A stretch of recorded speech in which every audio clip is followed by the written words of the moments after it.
एका अल्पवयीन मुलीचा फोटो चुकीच्या पद्धतीने वापरून समाज माध्यमावर तिची बदनामी केल्याच्या आरोपावरून पन्हाळा तालुक्यातील कोडोलीमधील एका अल्पवयीन मुलाला पोलिसांनी अटक केली आहे।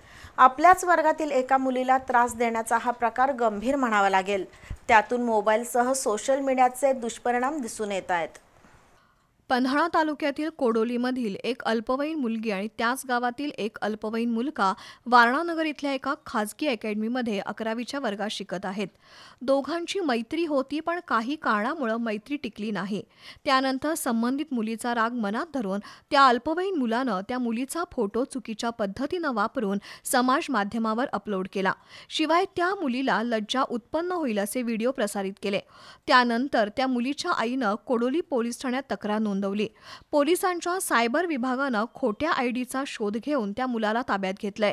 त्याच्यावर पोक्सो कायद्याखाली गुन्हा दाखल झालाय। मोबाईल आणि सोशल मीडियाच्या जगात तरुण पिढी वाहवत चालली असून शाहूवाडी पोलिसांनी या प्रकरणी कठोर कारवाई करण्याची गरज आहे।